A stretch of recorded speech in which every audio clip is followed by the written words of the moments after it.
नमस्कार, स्वागत है आपका प्रॉपर्टी प्लस में। मैं हूं दीपक यादव। देश में यूएचएनआईज यानी अल्ट्रा हाई नेटवर्थ इंडिविजुअल्स की संख्या 6.1% बढ़कर 13,263 हो गई है, जो कि अगले 5 साल में 50% बढ़कर 2,000 के करीब पहुंच सकती है।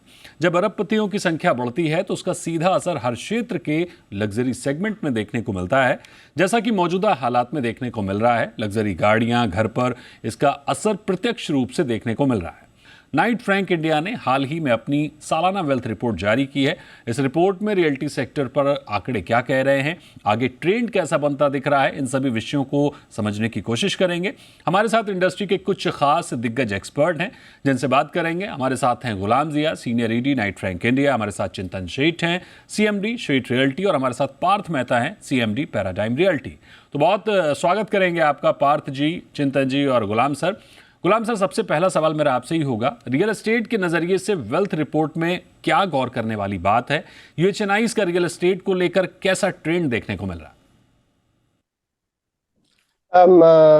आपने यूएचएनआईज के बारे में जो हमारे रिपोर्ट में काफी डिटेल में कैप्चर किया, उसको आपने पहले ही अपने सबमिशन में बयान किया है। तो मेरा focus straight away real estate की तरफ मैं ध्यान आपका आकर्षित कराना चाहता हूं कि जहां तक ये यूएचएनआईज का सवाल है, इनमें तकरीबन ये यूं कहा जा सकता है कि तकरीबन हर शख्स के पास कम से कम 2 से 2.5 मकान है।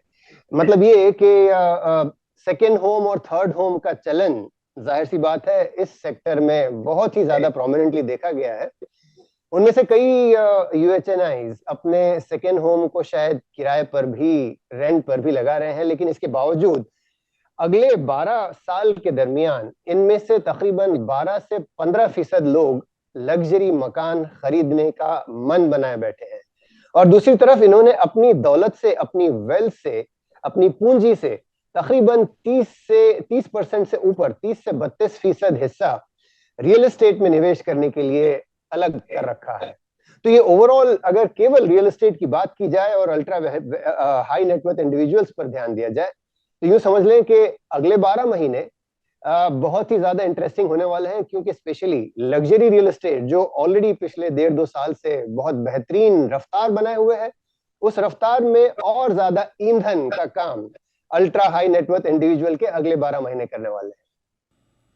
बिल्कुल, यानी लग्जरी की रैली बनी हुई दिख रही है।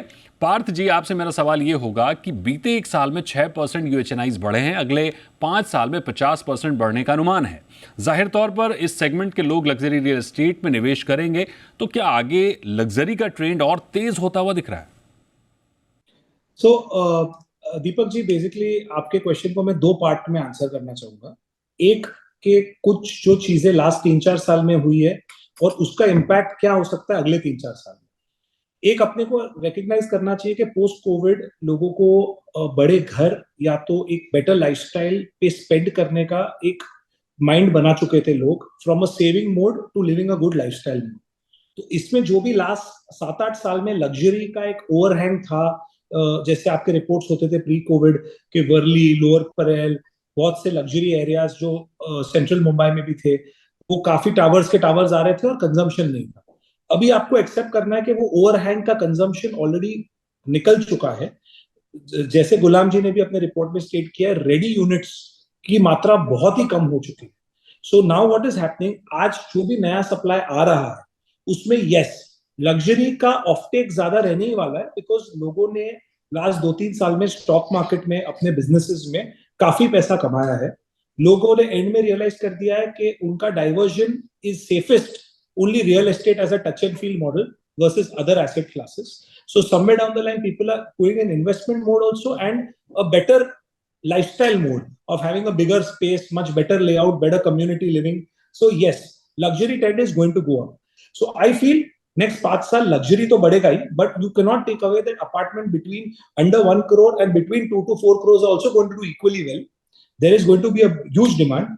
Now with regarding to the price increasing, I feel there will be an appreciation, but I do not completely agree with Zia ji's take on that in a manner कि इस तरीके से appreciate होगा, because खाना का supply भी काफी बढ़ रहा है. There is enough options available to purchasers. They don't have a kind of a FOMO कि अभी नहीं लिया तो आगे ले नहीं पाएंगे. but only people who have a right ecosystem of making a great product, delivering before time, और जो लोग एक कंप्लायंट तरीके से एक विश्वास दिला सकते हैं कस्टमर को कि ये हमको सबसे बेहतरीन प्रोडक्ट मिलने वाला है एंड हमारा पैसा सेफ है, उन लोगों का प्राइस जरूर बढ़ेगा. So there will be selective appreciation. It will not be a generic market wise या तो माइक्रो मार्केट वाइज रहेगा. It will be a selective appreciation. That's my take. Chintan ji, मेरा अगला सवाल आपसे होगा, डेवलपर्स अब कैसी स्ट्रेटेजी लेकर चल रहे हैं? क्योंकि एक और वेल्थ रिपोर्ट में तेजी से बढ़ता यूएचएनआईज का आंकड़ा दिख रहा है, दूसरी ओर भारत में लग्जरी सेगमेंट जबरदस्त इसमें रैली दिख रही है. हाँ, अफोर्डेबल और मिड सेगमेंट में थोड़ी कमजोरी जरूर है. तो डेवलपर्स का रुख अभी ऐसा तो नहीं है कि सभी लग्जरी में फोकस कर रहे हैं, लेकिन आगे कहीं बबल ब्लास्ट वाली स्थिति ना बन जाए? दीपक जी, धन्यवाद. फर्स्टली मुझे आज बुलाने के लिए, to have me here on this platform. आपका जो प्रश्न है, again just like Parth ji ने जो कवर किया है, मैं भी दो तीन टुकड़ों में उसको बांटना चाहूंगा. हर सेगमेंट में across the board in all suburbs of Mumbai सबको रिडेवलपमेंट करना है. सो सडनली एक huge amount of land parcel directly और indirectly is coming in, and all the luxury side, जो लग्जरी साइड पे वो सब जो लैंड पार्सल्स हैं, वहां पे भी there are lot of takers for that. With respect to the demand going up and the pricing going up and whether वो बबल बनेगा कि नहीं, जो लास्ट बबल था, अगर आप मानेंगे, अगर इन मुंबई में बबल जो लास्ट हुआ था या लास्ट जो फेज था 2008 से 2009-10 के बीच में, was a very different period. और आज की जो मार्केट में हम बैठे हैं, रेगुलेशन ज्यादा आ गए हैं, कंसोलिडेशन बहुत हो गए, और अच्छा बड़ा काम करने के लिए developers today have to have उस टाइप का फाइनेंशियल क्लोजर. क्योंकि लग्जरी सेगमेंट ऐसा है ना कि that buyer is not in any hurry. वो कोई भी एक रश में नहीं है. उसका फर्स्ट परचेज नहीं है, सेकंड परचेज नहीं है. he is buying a third house, fourth house maybe. So he will taste everything, he will feel everything, he will take all sample and फिर वो परचेज करेगा. So unless if you have that kind of confidence, वो type की banking और आपका track record अगर है उस टाइप की लग्जरी डेवलपमेंट करने का, वही आदमी, वही डेवलपर ये मार्केट में साहस करेगा. और उसके अलावा जो कर रहे हैं, मे बी आज का फेज ठीक है, एक आध साल, मतलब 12 महीना 2 साल के लिए ठीक है, बट लॉन्ग टर्म में वो सस्टेनेबल नहीं है, because developing luxury is not everybody's cup of T. Ghulam sir, आपका एटीट्यूड सर्वे के मुताबिक 32% भारतीय यूएचएनआईज ने हाउसिंग एसेट क्लास के लिए फंड एलोकेट किया हुआ है. ये कहाँ निवेश होगा? सामान्य हाउसिंग में, प्रोजेक्ट्स में, फ्रैक्शनल ओनरशिप में, रीट्स में, या फिर किसी और वर्टिकल में? जहां तक इस 32% जो इनकी वेल्थ के चैनलाइज होने का सवाल है, जो रियल एस्टेट की तरफ आ रहा है, इसमें पहली चीज तो मैं बता दूं कि जो बाकी दौलत जो इन्वेस्ट जहां की जाएगी, वहां पर फाइनेंशियल इंस्ट्रूमेंट्स वगैरह आ जाते हैं. तो ये जो इन्वेस्टमेंट है जिसकी हम बात कर रहे हैं, ये केवल रियल एस्टेट से ताल्लुक रखता हुआ इन्वेस्टमेंट है, जिसमें ये रियल एस्टेट में अपने पैसे जोड़ना चाह रहे हैं.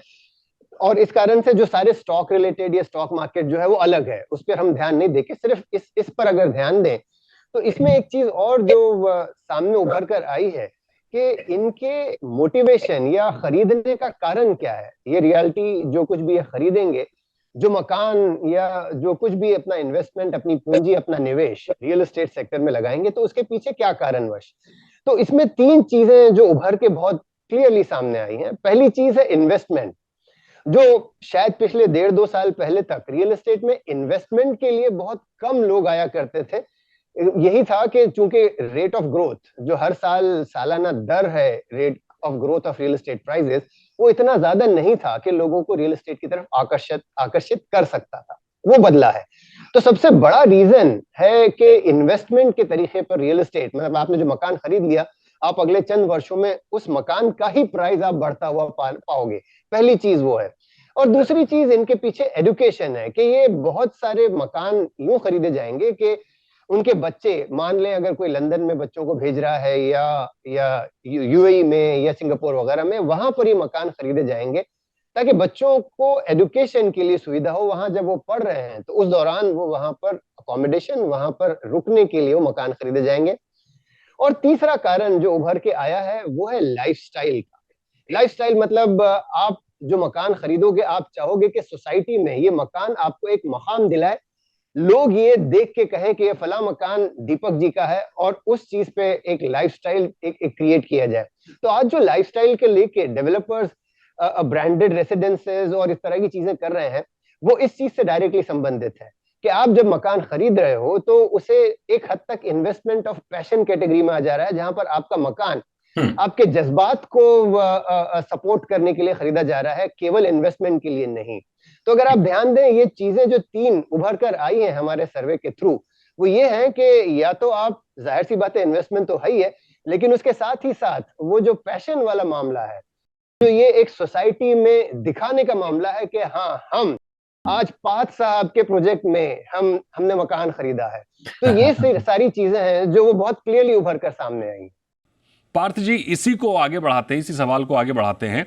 अब आपसे मेरा सवाल यह होगा कि यूएचएनआईज रियल एस्टेट को निवेश के नजरिए से देखेंगे तो भारत के मुकाबले आरओआई या फिर एप्रिसिएशन दुबई, सिंगापुर या यूके जैसे मार्केट में ज्यादा बेहतर है। जैसा कि गुलाम सर ने भी बताया कि तमाम कारण हैं, तमाम फायदे हैं विदेश में प्रॉपर्टी खरीदने के। तो क्या इस सेगमेंट के लोगों का प्रॉपर्टी निवेश भारत के बजाय इंटरनेशनल प्रॉपर्टी मार्केट में नहीं होगा? बाहर में, जैसे गुलाम जी ने बताया ना दीपक जी, वैसे जो बाहर निवेश कर रहे हैं ना, वो बहुत स्पेसिफिक रिक्वायरमेंट के साथ कर रहे हैं कि जैसे बच्चे वहां पढ़ रहे हो या किसी को बेटर रेंटल है। जैसे आज कोई बॉम्बे से दुबई में अपार्टमेंट लेता है तो उसको मालूम है वहां रिटर्न ऑन मेरा रेंटल पे 7%, 8%, 9% भी मिलता है, जबकि बॉम्बे में आप कुछ भी करो तो बिटवीन 2% टू 4% के ऊपर आपको कभी यील्ड मिल नहीं सकती है। थर्ड, लोग इंडिया के बाहर पैसा डाइवर्सिफिकेशन के लिए भी इन्वेस्ट कर रहे हैं। They don't want to where they don't want to keep the risk of the country in totality in one place. तो भाई कहाँ पे बाहर रहेगा तो कल कभी भी ऊंच नीच होगी बिजनेस में, तो आदमी के पास अब्रॉड निवेश करके पैसा रहेगा तो उतना पैसा एक सेफ्टी हेवन में भी रहा। तो हर एक के एक अलग अलग रिक्वायरमेंट्स। नाउ मैं उसको जनरलाइज नहीं करूंगा, बट यहाँ पे लग्जरी का जो रिक्वायरमेंट है, if you ask me, is 70 to 80% for and use only.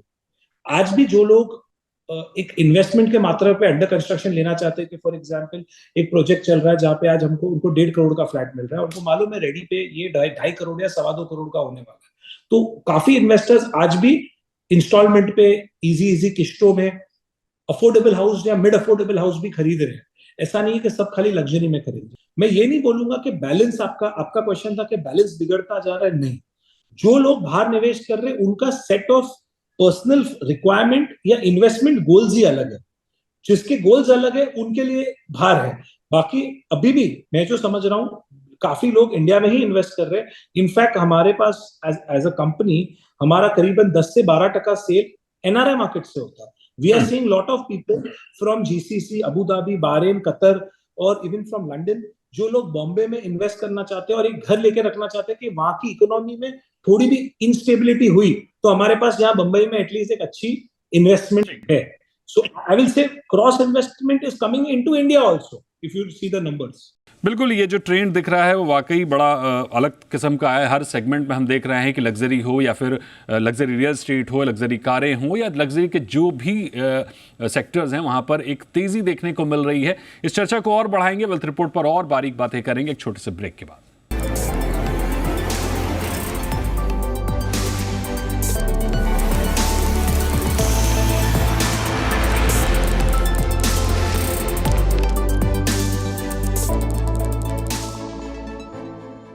Welcome back. आप देख रहे हैं प्रॉपर्टी प्लस और आज प्रॉपर्टी प्लस में हम बात कर रहे हैं वेल्थ रिपोर्ट की।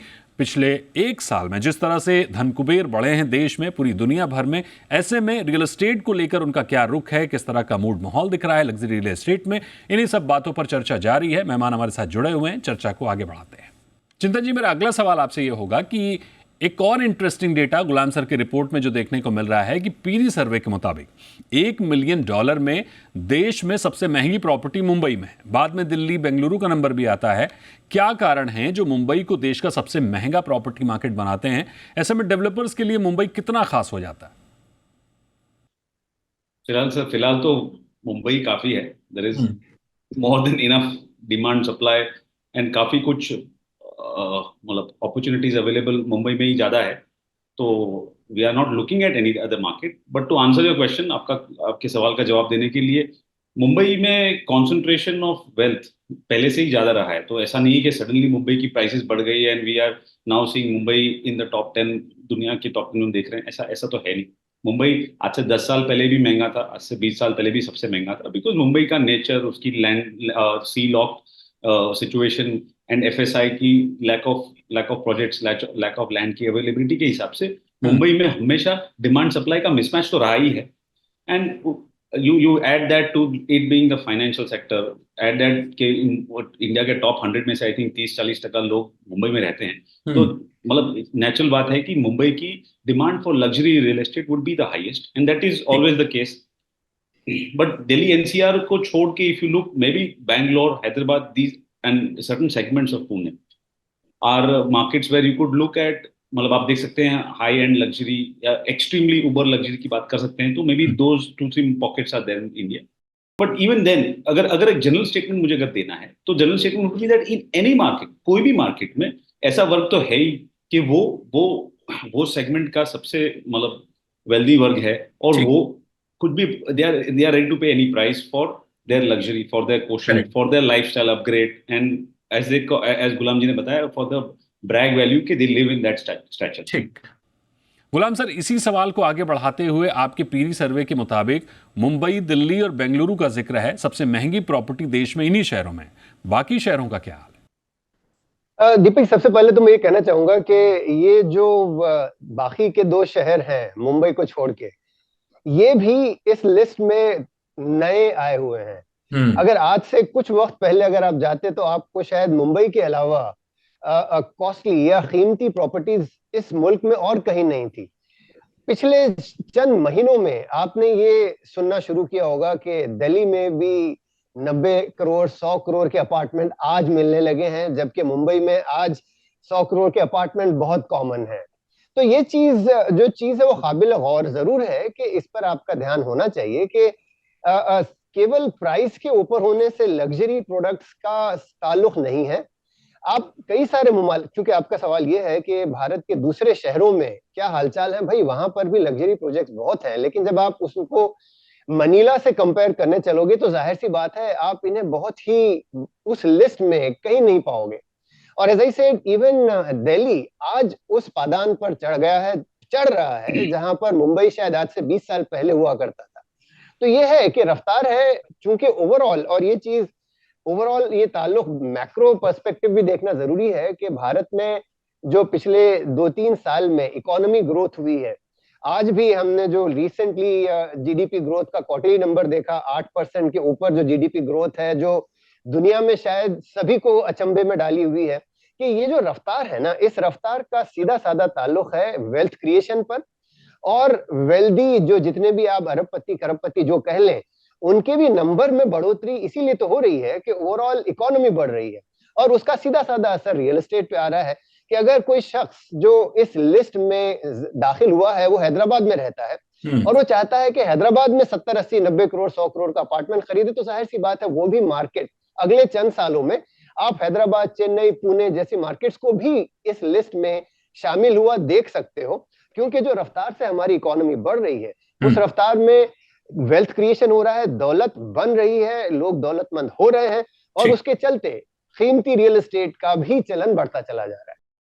गुलाम सर, एक और बात ये कि जो आपने यूएचएनआईज का डेटा आपने दिया है, जो 13,000 के आसपास है अभी 2023 में, जिसके अगले 5 साल में 20,000 तक पहुंचने के आसार हैं, इनमें रीजन वाइज सबसे अधिक अमीर कहां पर है?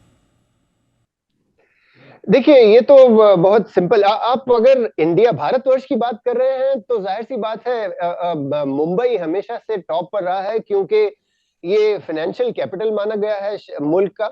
और उसके बाद फिर दिल्ली भी तकरीबन नेक टू नेक है. लेकिन पिछले 4 या 5 सालों के दरमियान साउथ में, जो कि आईटी और टेक्नोलॉजी रिलेटेड इकोनॉमी है, उसकी ग्रोथ के कारण कई सारे यूएचएनआई उस रीजन से भी आए हैं.